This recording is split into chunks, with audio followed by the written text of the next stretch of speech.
नाज़रीन अस्सलाम वालेकुम, मैं मोहम्मद यासीन सीएनएस में आप सबका खैर। हमारे साथ आज आरटीओ कश्मीर काजी इरफान साहब किराया जो बढ़ा के ले रहे हैं ड्राइवर साहबान, इसके ऊपर बड़ा शोर मचा। लोग हमें फ़ोन कर रहे हैं कि ये क्या हो रहा है, क्योंकि गवर्नमेंट की तरफ से कोई ऑर्डर भी नहीं है। उसके बारे में आप क्या कहेंगे? आपके सवाल का जवाब देने से पहले मैं थोड़ा सा बैकग्राउंड आपको बताना चाहता हूँ। ये जो डिसीजन हमने कुछ जो रिकमेंडेशन दिए हैं, ये इसका क्या डिफरेंट स्टेजेस हैं इसके। एक्चुअली लास्ट जो हमने नोटिफाई रेट्स किए किराए की, वो 2021 में 2021 में हमने नोटिफाई किए। उसके बाद डिफरेंट स्टेक होल्डर्स की ये डिमांड थी कि ये एक रूटीन प्रोसेस है, लेकिन 4 साल से आपने इसको रिवाइज़ नहीं किया है। तो हमने जो डिफरेंट स्टेक होल्डर्स हैं, ट्रांसपोर्टर्स हैं, पब्लिक से भी बात की। तो उसके बाद जो हमारी रिकमेंडेशंस और जो ट्रांसपोर्टर्स ने जो रेट्स के बारे में जो उनके ख्यालात थे, उसको एक प्रपोजल की शक्ल में ट्रांसपोर्ट कमिश्नर को, जो पूरे यूटी लेवल के ऑफिसर हैं, उनको दिया।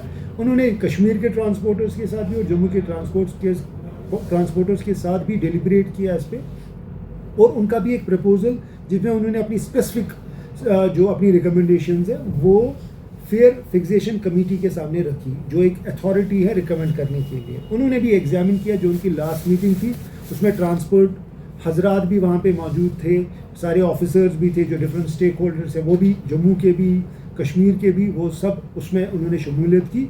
उसके बाद एक स्पेसिफिक परसेंटेज उन्होंने रिकमेंड की गवर्नमेंट को कि आप जी इसमें चेंज करें, इसको रिवाइज करें। That proposal is with the government, और उम्मीद है कि वो जो रिकमेंडेशंस है वो एक्सेप्ट होगी। अब कितने क्या परसेंट की, वो गवर्नमेंट की अपनी डिस्क्रिप्शन होती है, वो देख लेंगे सारे फैक्टर्स को मद्देनज़र रखते हुए। और जो अल्टीमेट डिसीजन उसमें होगा फेयर रिवीजन का, वो नोटिफाई होगा, और उस नोटिफिकेशन में, उस ऑर्डर में स्पेसिफिक डेट दिया होगा कि कब से ये रेट्स इन पर अमल होगा, कब से ये एप्लीकेबल होगी। तो उसी दिन से फिर आप एनहेंसमेंट होगी रेट्स में, और जो ट्रांसपोर्टर्स एंड ड्राइवर्स हैं उस दिन से ही वो जो भी रिवाइज रेट्स हैं वो डिमांड कर सकते हैं पैसेंजर से। सर, और एक सवाल है, हाल ही में जो ऑल इंडिया कैब्स यहाँ पे जो यहाँ के लोकल्स ने खरीदी थी वो फ्री चल रहे थे, लेकिन उनको जो है अब बंद कर दिया गया है। उनकी डिमांड रही कि उनकी कम से कम दो महीने का टाइम दिया जाए, ताकि जो भी लवाजमात उनकी अभी जो है उन्होंने पूर्ण नहीं किए हैं उनको पूरा करने के लिए, ताकि वो भी अपना रोज़गार जो है कमा सकें। उसके बारे में सर, जो पुरानी गाड़ियाँ यहाँ के ड्राइवर्स खरीदते हैं बाहर से, दिल्ली, गुड़गांव, पंजाब, डिफरेंट स्टेट से जो यहाँ गाड़ियाँ आती हैं, एज़ पर द एक्ट उनको यहाँ रजिस्टर कराना री रजिस्टर कराना मैंडेटरी है। उसका एक टाइम दिया गया है, कुछ सेक्शन है मोटर व्हीकल एक्ट की, सेक्शन 47 है जो उसको देखता है।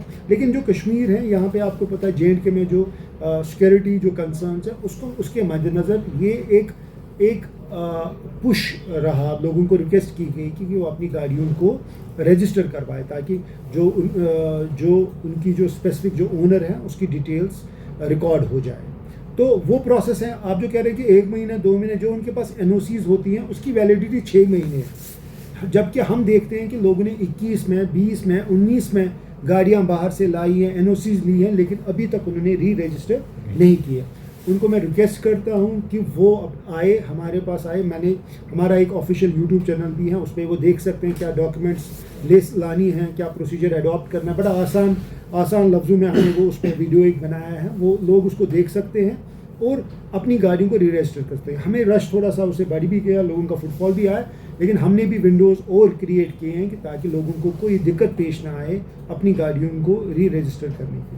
सर, और एक सवाल है, आखिरी सवाल है, अक्सर बेशतर हमने सिटी में देखा है कि जो है जाम लगा रहता है। अगर आप भी अपने ऑफिस से बाहर जाएंगे तो आपको भी लाल चौक पहुँचते 15-20 मिनट से ज़्यादा टाइम, हालांकि उतने में तो लोग यहाँ अनंतनाग और दूसरे डिस्ट्रिक्ट में पहुँच जाते हैं। लाल चौक पहुँचने में उसके लिए कोई पॉलिसी? अभी डिविजनल लेवल पे भी डिविजनल कमिश्नर साहब की सदारत में कमेटी बैठी है, वो कंटिन्यूसली इस प्रोसेस को श्रीनगर सिटी को डीकंजस्ट करने के लिए इकदाम उठा रहे हैं। रीजनल ट्रांसपोर्ट अथॉरिटी, जिसके हेड डिप्टी कमिश्नर हैं, वो भी इस में लगे हुए हैं कि हम कैसे ट्रैफिक को मैनेज कर पाए, यहाँ डीकंजस्ट कर पाए श्रीनगर सिटी को। हमने कुछ इकदाम उठाए भी हैं, जिसमें नो ई रिक्शा जोन्स और भी हम स्टेप्स उठाने वाले हैं। बट एक कंटिन्यूस प्रोसेस है, ये ऐसा नहीं है कि हमने कोई कदम उठा लिया तो बस फिर आराम से हम बैठेंगे। जब तक कि हम पूरा जो ट्रैफिक का जो मैनेजमेंट है, ट्रैफिक की जो मूवमेंट है, स्पेशली ड्यूरिंग ये जो रश یہ جو Peak ریڈ hours. زونز ہیں پیک آورس میں اس کو مینیج نہ کریں تب تک ہم کنٹینیوسلی اقدامات اٹھاتے رہیں گے. اس میں ٹریفک پولیس بھی اپنی طرف سے بہت کوششیں کر رہی ہے, وہ ٹیکٹیکل چھوٹے چھوٹے ڈیسیجنز لے رہی ہیں تاکہ اس کو فائن ٹیون کر سکے اور جو اسموتھ موومنٹ ہے گاڑیوں کی وہ اس کو ہم انشور کر پائیں. ناظرین آپ نے سنا ہمارے ساتھ RTO صاحب تھے کشمیر کے, انہوں نے کہا کہ ابھی آفیشل آرڈر نہیں نکلا ہے کہ کرایہ بڑھانے کا, چاہے وہ 16% ہو 18 جو بھی ہو, ابھی جو ہے آفیشل آرڈر نہیں نکلا ہے. جب تک آفیشل آرڈر نہیں نکلے گا, اگر کوئی بھی ڈرائیور حضرات کسی بھی جو ہے اپنے سواری سے زیادہ کرایہ لے تو ان کو جو کہا گیا ہے کہ وہ سیدھا RTO آفس میں جو ہے اپنا اپروچ کرے اور اپنی کمپلینٹ درج کرے. اور آپ لوگوں سے بھی ہمارے ناظرین سے گزارش ہے کہ ہمارے اس پیج کو لائک کرے, کمنٹ کرے اور شیئر ضرور کریں.